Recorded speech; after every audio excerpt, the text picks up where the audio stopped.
Assalamualaikum warahmatullahi wabarakatuh. Baiklah, kami dari kelompok 11 dengan anggota Emilia Junita Putri, NIM 2030202211 dan Rini Mulyani, NIM 2030202205 dengan dosen pengampu Haji Maskur MM. Di sini kami dari kelompok 11 ingin menjelaskan jenis, fungsi, dan peran dan manfaat kewirausahaan. Yang pertama, jenis-jenis wirausahawan. Jenis-jenis wirausahaan ini dipendapatkan oleh beberapa ahli. Yang pertama, Ropke mengelompokkan kewirausahaan berdasarkan pada perannya menjadi 3 kelompok sebagai berikut. Yang pertama, wirausahawan rutin. Wirausahawan yang dalam melakukan kegiatan sehari-harinya cenderung berfokus pada pemecahan masalah dan perbaikan standar prestasi tradisional. Yang kedua, wirausahawan arbitrase. Wirausahawan yang selalu mencari peluang melalui kegiatan penemuan dan pemanfaatan. Yang ketiga, wirausahawan inovatif. Wirausahawan dinamis yang menghasilkan ide dan kreasi baru yang berbeda. Selanjutnya, menurut Thomas Zimmer, mengelompokkan wirausahawan berdasarkan pada profilnya menjadi 4 kelompok. Yang pertama, part-time entrepreneur, yaitu wirausahawan yang hanya setengah waktu melakukan usaha. Biasanya sebagai hobi kegiatan usahanya hanya bersifat sampingan.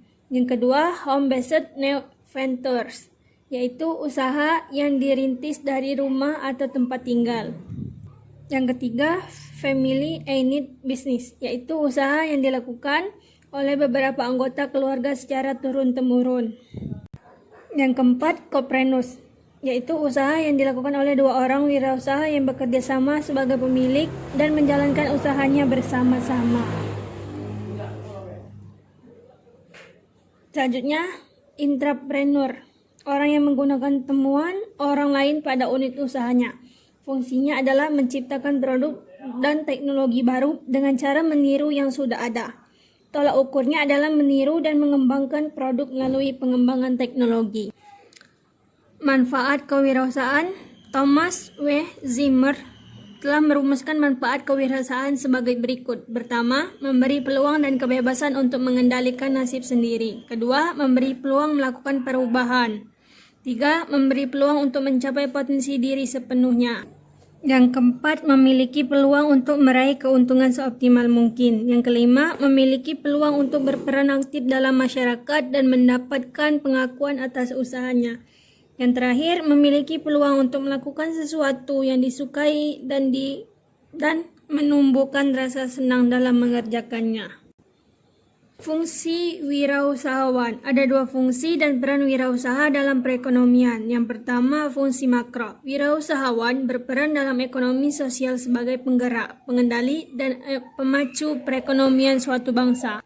Sementara itu, peran wirausahawan melalui usaha-usaha kecil adalah: pertama, usaha kecil dapat memperkokoh perekonomian nasional melalui berbagai keterkaitan usaha. Kedua, usaha kecil dapat meningkatkan efisiensi ekonomi, khususnya dalam menyerap sumber daya yang ada. 3. Usaha kecil dipandang sebagai sarana pendistribusian pendapatan nasional.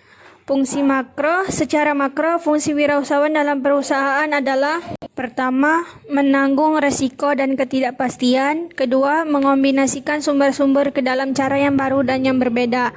3. Menciptakan nilai tambah, menciptakan usaha-usaha baru, dan peluang-peluang baru. Peran kewirausahaan. Kewirausahaan memiliki 2 peran, yaitu: pertama, sebagai penemu. Sebagai penemu, wirausahawan berperan dalam menemukan, penciptakan: A. Produk baru, B. Teknologi baru, C. Ide-ide baru, D. Organisasi baru. 2.